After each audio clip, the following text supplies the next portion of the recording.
Hey guys, what's up? Welcome to the channel. My name is Tony. This is the 15-Minute Gamer, and today I've been checking out Starstruck Vagabond, which is out now on Steam for £16.79, but that is with 20% off. It's going to be about 20 quid once that ends. It's made by Yahtzee, who you might know if you play a lot of games. He used to do reviews on Zero Punctuation that were really well done and really funny. A space captain accidentally freezes themselves for 2,000 years, finding themselves in an unfamiliar galaxy. Fortunately, there's always someone who needs cargo delivered. But before we get into it, don't forget to drop this channel a sub as I head ever closer to my next target of 15,000 subscribers. It would mean a lot, and if you enjoyed this video, why not drop a like? With all that being said, let's get into gameplay.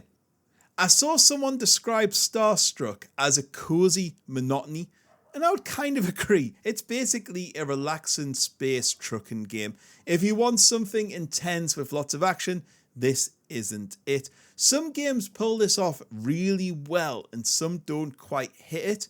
So you're a space captain. You pick your character and personality at the beginning, which is very important as it dictates how your character is going to be all the way through the game. It's how your character is going to talk and interact with people. Then you have to do delivery jobs, trading, helping ships, searching planets, and you can find resources to sell or to use in your ship. Then you have to make all the money and upgrade your ship. Along the way, you'll meet a variety of NPCs to interact with and shipmates to take on board. One of the other main mechanics in this game is looking after your ship.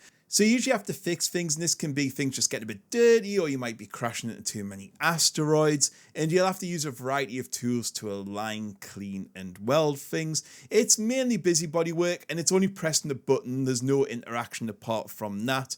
And I don't know if it adds a great amount to the game, but it is there.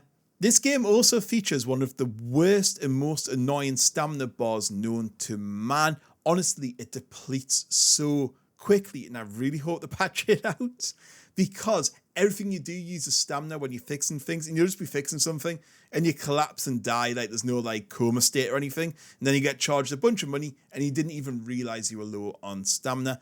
The only slight break from this, and one of the other things, is there is a little bit of a mini game. So when you're traveling between planets, you have this little 2D game where you're this little ship and you got to avoid the asteroids, go through clouds, you can go quicker, and you kind of got to drive in a way to the planet you're traveling to.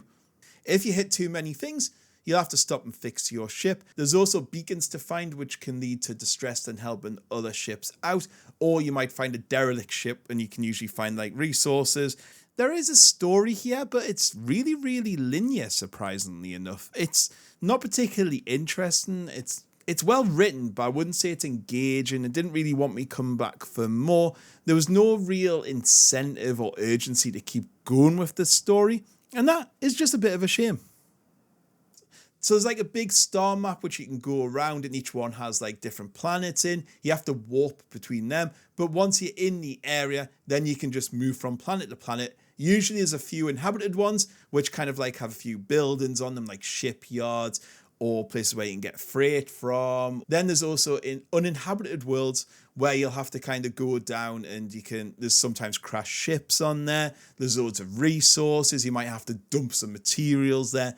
However, that's about it for gameplay. There's not an awful lot more to say. So let's move on to graphics, sound, and bugs. Graphics wise, the art style is obviously pretty basic, as you can see.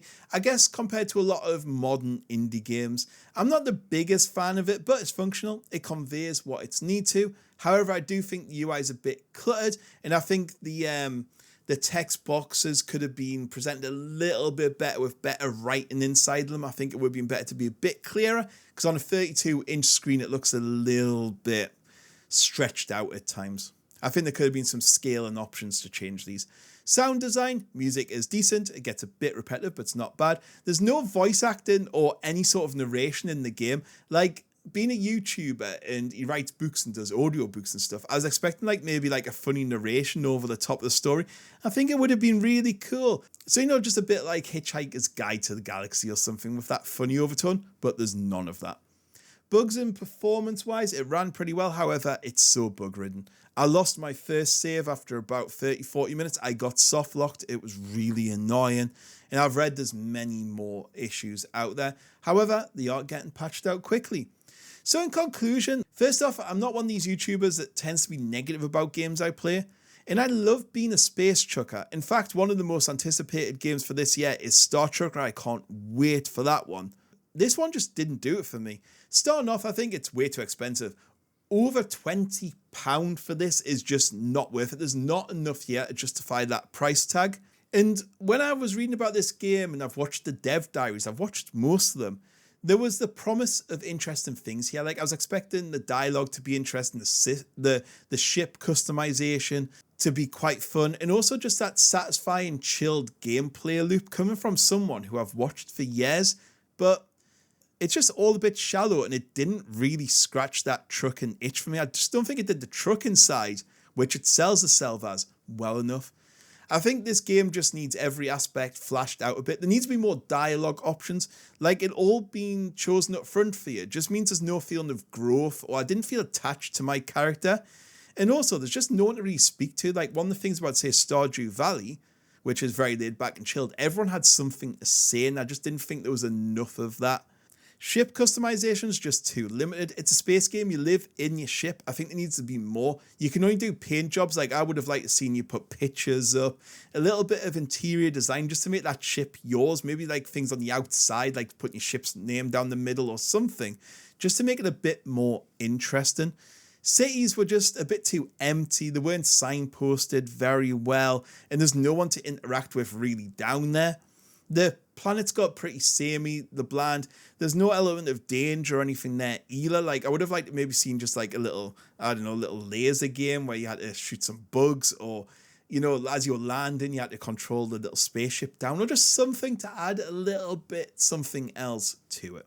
The gameplay loop for me was just too click heavy, you know, move to planet, click to go down, click to pick up the cargo, put the cargo on the loader one by one, click on the loader, go to the spaceship, move it around your ship because there's not enough space, and then you got to go back down, pick the rest up, and then you go to the next planet, you go through a quite boring mini game, and you just rinse and repeat. It got repetitive way too quickly, and it just didn't have anything to draw me back into the grind, which is what this game's going for. It's a lot of grind, and I just ended up being a bit frustrated after 3 or 4 hours.